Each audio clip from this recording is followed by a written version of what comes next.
Open on pitch black. A rhythmic clang. Clang. Clang of metal on metal.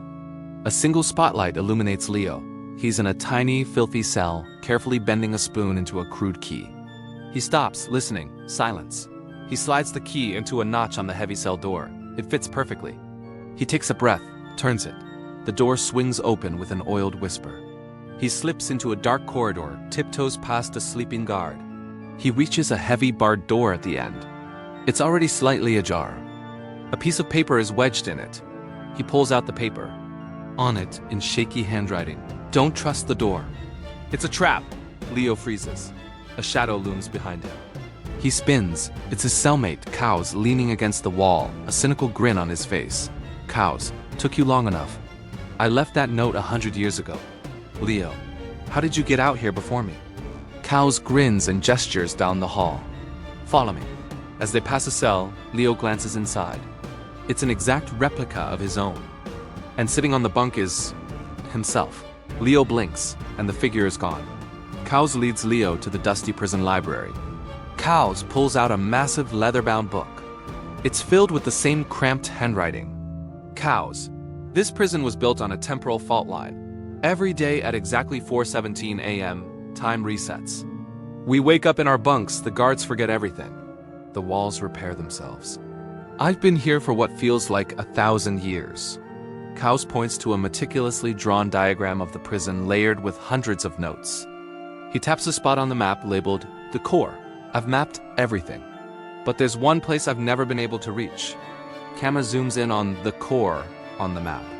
"Leo, what's in the core?" "Kaos, the power source, the thing causing the loop. Shut it down, time flows normally, and the walls stay broken. We have one day to learn everything and execute a perfect plan." A low, mechanical hum grows. The lights flicker. Kaos looks at his watch. It's 4:16 a.m. No, it's too early. The reset's not for another hour. The hum becomes a roar. A blinding white light pulses from the floor. Leo and Kaos shield their eyes. When it fades, the library is pristine. The dust is gone. Kaos's master book is back on the shelf, blank. Kaos, panicked. The cycle is accelerating. We have to move now. Leo looks out the library window. The exercise yard, once empty, is now full of inmates. The inmates aren't moving. They are frozen like statues, faces contorted in silent terror. Kaos pulls Leo away. "Don't look at them long." They're echoes of failed escapes. They hurry through the prison, a bizarre mix of the present and frozen moments from the past. They round a corner and run into a prison guard. The guard is solid, moving, and very real. He raises his baton. A brick flies out of nowhere and hits the guard in the helmet, knocking him out. From the shadows emerges Maya, in a prison uniform 2 sizes too big. She dusts her hands off. "Maya, you two are loud. I could hear you from the next time zone." Kaos. "Who are you? How do you remember?" "Maya, I'm new. This is my 3rd loop. I know a way to the core that isn't on your map." She pulls up a floor grating. It reveals a dark, narrow tunnel that hums with energy. She jumps in without waiting. Leo and Kaos follow her into the cramped, pipe-filled shaft. The walls are covered in strange, glowing fungi. The fungi pulse with the hum. "Leo, how do you know about this?" "Maya, I was an engineer. I helped build the power grid for this place." They reach a junction. The tunnel splits into 3 identical paths. Maya points left. As she does, the fungi on the walls turn red.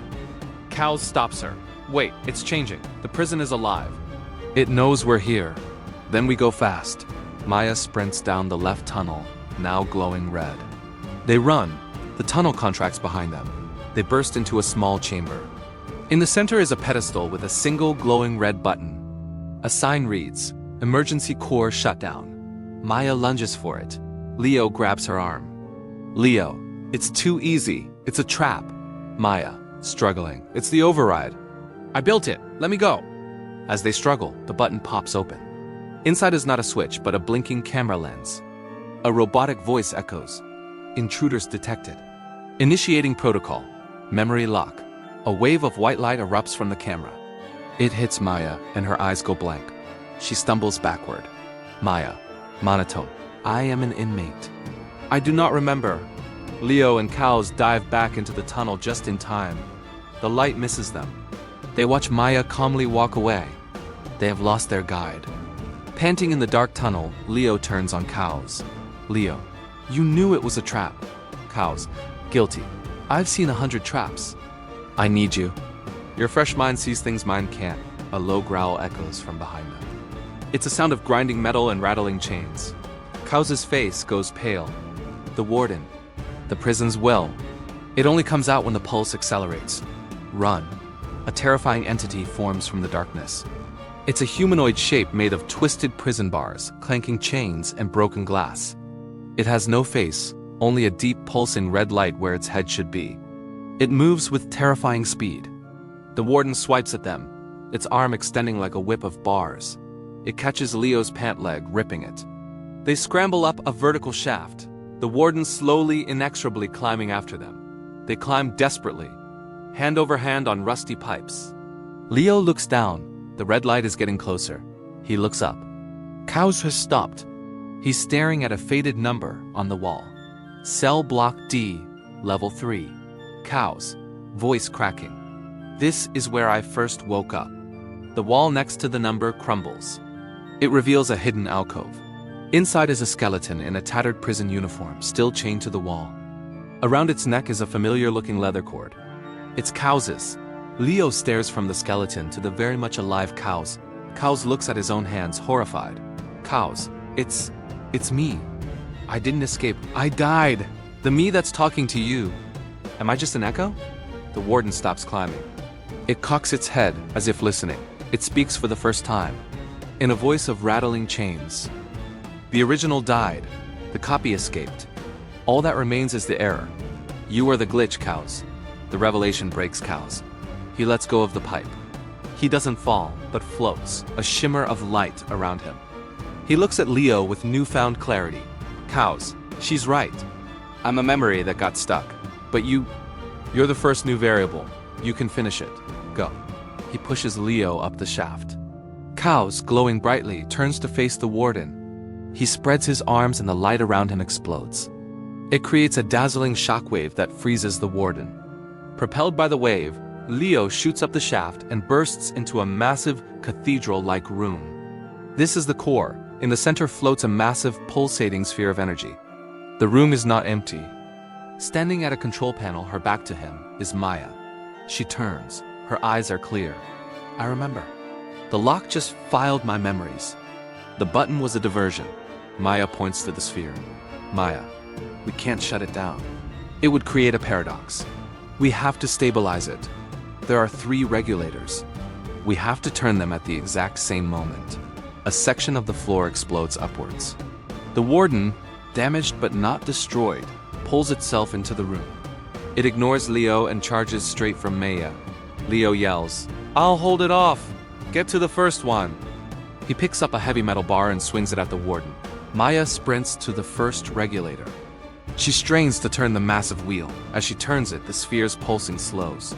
The warden shrieks. It throws Leo across the room. He lands hard, dazed. The warden turns its full attention to Maya. Maya is scrambling towards the 3rd regulator. Maya reaches the 3rd regulator. The warden is right behind her. Leo, with his last strength, grabs the 2nd regulator. He looks at Maya. Leo. Now. They both pull. For a second, nothing happens. The warden's chains are inches from Maya. Then, the sphere lets out a cosmic sigh. The pulsing stops. The light stabilizes into a soft, steady blue. The warden freezes mid-swipe, then crumbles into inert, rusty metal. A deep rumble shakes the prison. Not a pulse of time, but reality settling. They run. As they pass, the frozen echoes flicker and vanish. The walls are cracking, but this time, the cracks are staying. They burst into the exercise yard. The high concrete walls are crumbling. Beyond them, for the first time, they see a field of green grass. A forest and a sunrise, a real sunrise. Standing between them and freedom are 50 guards. All very real, very confused and raising their weapons. The guards advance. Leo and Maya are trapped. Suddenly the air shimmers. Dozens of translucent figures appear around them. The echoes of every failed escape Kaos ever led. An echo. His cause was real. We're getting out today. The echoes phase through the guards. disrupting their solidity. The guards stumble. The echoes form a corridor, a ghostly tunnel leading straight to the broken wall. Leo and Maya run through the corridor of grateful ghosts. They leap over rubble and tumble onto soft, dew-covered grass. They are free. They run into the forest. They collapse by a stream, laughing. Maya pulls out a small, smooth stone from her pocket. It's from the prison yard. She turns it over. On it, in tiny, perfect handwriting, are the words, "Tell them our story." They look back at the prison ruin. As they watch, a faint shimmer of light appears around it. For a split second, they see it whole again before it flickers back to ruins. Maya, did you see that? Leo, staring. The loop, it's not gone. It's just contained to the ruins now. Camera zooms in on Leo's determined face. He looks from the stone to the shimmering prison. A single haunting clang of a hammer on metal echoes one last time.